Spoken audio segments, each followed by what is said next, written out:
as a little introduction, how easy and fast it is to create all the different types of level elements within the CryEngine 2 editor.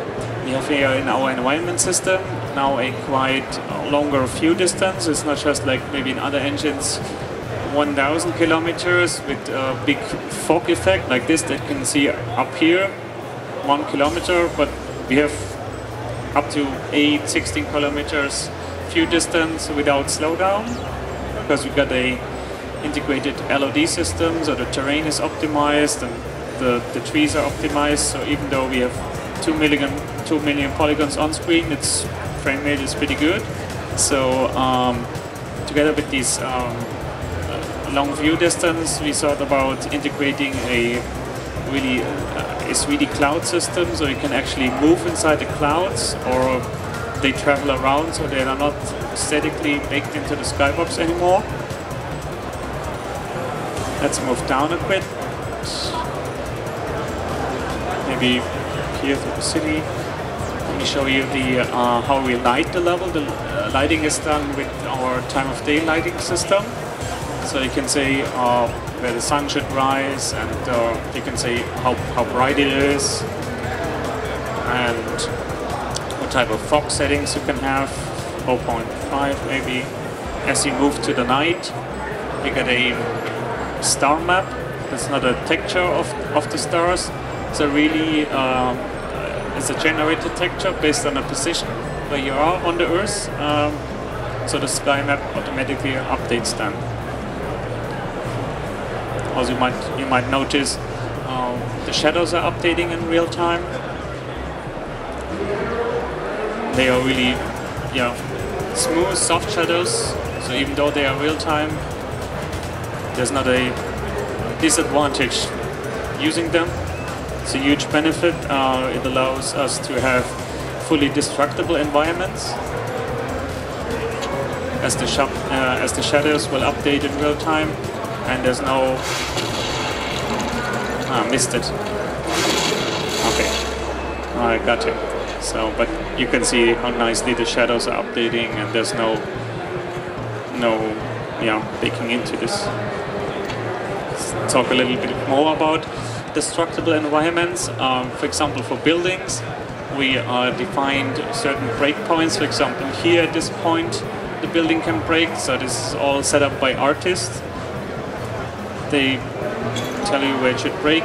Let's throw some hand grenades, and bada boom, it breaks. And you see basically all the shadows here getting updated. There's no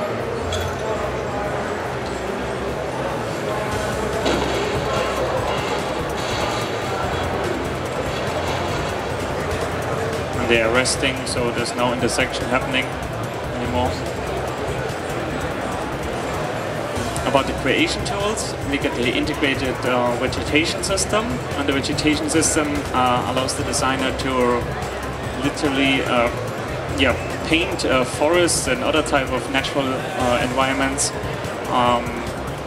based on certain functions, for example density or the elevation. So obviously underwater there should not be trees growing.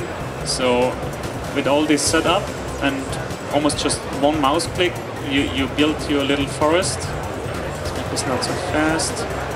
You build your little forest, and you can move around certain elements, rotate them, and make basically the forest as dense as you want to have them. Then on the ground, there's obviously right now there's grass.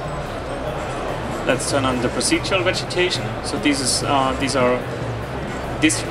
distributed objects based on the ground coverage. For example, if I paint the forest texture, I defined within the vegetation system there should be little plants growing on them, and I can also define how dense they should be. For example, let's change the density to a bit more, and there will be more plants growing here, or put it back and make the size variation different, general size different, and they automatically update in real time. It's a huge benefit when creating levels to have all these controls, so you can tweak them and define them depending on how dense you want to have the combat here in the section. About the terrain modification, we get different tools. It's, for example, the normal terrain sculpting tool. It's like here, you modify the height map. And you can say, oh, I want to have it this high, oh, I want to cut in here some mountain. And the shading obviously get also updated in real time. You build a flat section and you paint on this section, for example, grass. And what you can do is you can say where the texture should be painted on. For example, this one I allow only to paint on a slope up to 45 degrees. So I paint here, and even though my cursor is over the steep section, it doesn't get painted there. Whereas on the other side, if I paint the cliff is just from 45 to 90 degree angle. So even if I paint on the grass, it's not painted on. So you can pretty quickly texture level with these functions.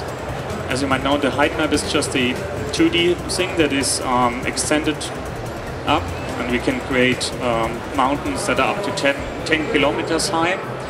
We also have a voxel tool, and the voxel tool allows us to build 3D terrain, really 3D terrain, where stuff goes out of the height map, like for example here, or inside the height map, like we use for caves or other kind of cool phenomena. Inside here you can obviously also texture this or smooth it out. Then you walk inside and the geometry automatically got updated. So there's no slowdown, no re-exporting. All this is pretty easy to sculpt out.